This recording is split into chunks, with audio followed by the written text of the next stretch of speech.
10. Just 10.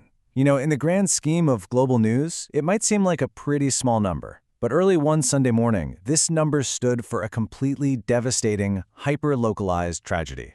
10 lives abruptly and violently taken in a single, targeted attack right in central Mexico. It's one of those shocking realities that really forces us to zoom in and look at what is actually happening on the ground. Welcome back to The Explainer. Today we're diving into a really complex and frankly fascinating contradiction, the 2026 Mexico security paradox. We're going to explore how intense, micro-level cartel warfare, like the tragedy that just took those 10 lives, sharply contrasts with the official national data being put out by the Mexican government. And we're looking at all of this right as the country is getting ready to step onto literally one of the biggest global stages imaginable. So let's map this whole thing out. Section 1. A brutal weekend in Mexico. To really understand the macro level here, we've got to start with the micro. Specifically, an attack that happened early Sunday morning in Tehuitzingo, over in the east-central state of Puebla. When you look at the breakdown of the victims, it's heavy. We're talking 6 men, 3 women, and tragically, 1 child. At about 1:55 in the morning, armed individuals just broke right into a residence. 9 people died at the scene, and 1 woman passed away on the way to the hospital. Laying out these demographics like this kind of strips away the anonymity of a standard news headline, right?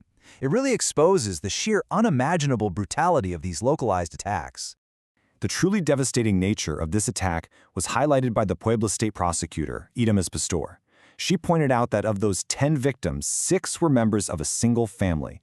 The other 4 were workers who happened to be at the property. I mean, this wasn't just random violence. This was a targeted massacre that basically wiped out an entire family unit in one fell swoop. Now, the exact motive is still unclear, but the precision and the scale of it all definitely point to heavily armed, highly organized individuals. And the thing you have to understand is this Sunday massacre didn't just happen in a vacuum. Puebla has actually been seeing a pretty grim, escalating pattern of cartel violence lately. Just last August, 6 severed heads were found along a road connecting Puebla and Tlaxcala.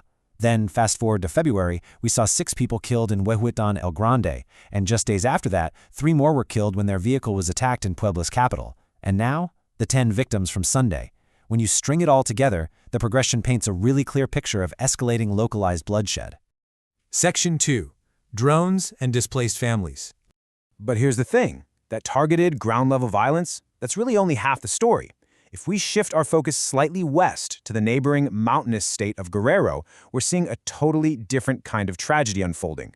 It's highly modernized and it is equally terrifying. 800 to 1,000. That's the massive number of families, and we're talking children and the elderly here, who were suddenly forced to abandon absolutely everything and flee their homes. In this mass exodus, it started in the pitch-black, early morning hours of Mother's Day. Just try to imagine the sheer scale of terror it takes to force 1,000 families to grab nothing but backpacks and run into the night, eventually having to seek refuge on a neighboring town's soccer field. So, who's behind this? The group responsible for this displacement is known as Los Ardillos, and they aren't just using your standard firearms to battle rival factions for territory.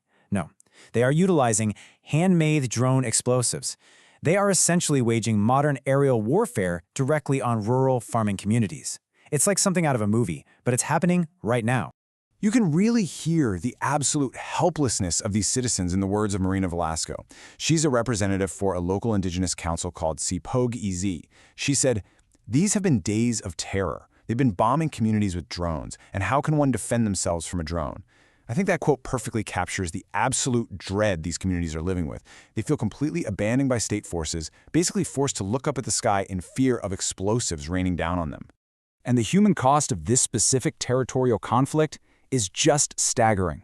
Local community organizations have actually documented 76 people slain in this region in recent years, all due to the conflict with Los Ardillos. Plus, another 25 are currently missing. The reality on the ground is that cartels are splintering, the warfare is becoming way more technologically advanced, and everyday citizens are the ones caught in the crossfire. Section 3. The National Data Paradox.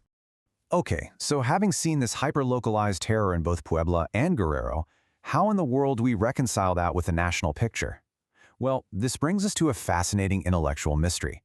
According to Insight Crime, which is a nonprofit group, Mexico actually experienced a 19.8% decline in homicides in 2025 compared to the previous year. You hear that and you immediately think, oh, great, things are getting better. But if you look at the broader data, the rate of disappearances remains persistently alarmingly high. Critics are pointing out that when people simply vanish, like those 25 missing folks in Guerrero we just talked about, well, it heavily complicates that seemingly positive drop in official homicide numbers. Let's really break down these two contrasting realities. On one side, you've got the bureaucratic government narrative. President Claudia Sheinbaum's administration has been heavily touting a massive 40% dip in homicides since she took office, basically boasting about a highly successful crackdown on cartels. But then, on the other side, the visceral reality on the ground tells a vastly different story. We're seeing cartels splintering into rival factions, launching explosives from drones, wiping out entire families in the middle of the night, and displacing thousands. It's a stunning paradox, really, between the neat data on paper and the actual terror in the streets. Section 4. World Cup Security Stakes. Now, you might be asking yourself, why is the international community paying such incredibly close attention to local Mexican security data right now? Well, it's because the stakes are incredibly high and they are fast approaching. The 2026 FIFA World Cup officially kicks off on June 11th with an inaugural game in Mexico City, the host country against South Africa. Mexico is slated to host 13 matches in total, spread across Monterrey, Mexico City, and Guadalajara. So we're talking millions of eyes and millions of tourism dollars headed straight for Mexico. To prepare for this massive influx, 100,000, the Mexican government has pledged to deploy a staggering 100,000 security personnel. This massive force is going to be made up of National Guard troops, police officers, and private security firms. The government is essentially trying to build a temporary impenetrable fortress around the entire tournament to ensure the safety of fans and players, especially in the wake of these really high-profile acts of violence. As you can imagine, this entire security situation has sparked some intense geopolitical friction between neighboring leaders. Mexican President Claudia Sheinbaum insists her administration has everything under control with this 100,000 troop deployment. She has sternly rejected any U.S. intervention, calling it unnecessary and a strict violation of Mexican sovereignty.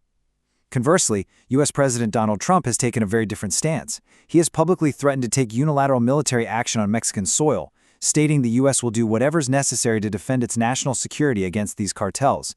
So yeah, it's an incredibly high-pressure standoff. And that brings us to our final thought. We've seen the devastating drone attacks, the mass displacements, and these horrific localized massacres. But we've also seen the massive federal response and the mounting international political pressure. So as the world literally packs its gags for June 11th, we have to ask a pretty tough question. With 100,000 troops deployed, can Mexico effectively secure the World Cup? Or, as the tragedy in Puebla and those displaced families in Guerrero might suggest, are the cartels simply too deeply entrenched? It's a question the whole world is going to watch play out in real time.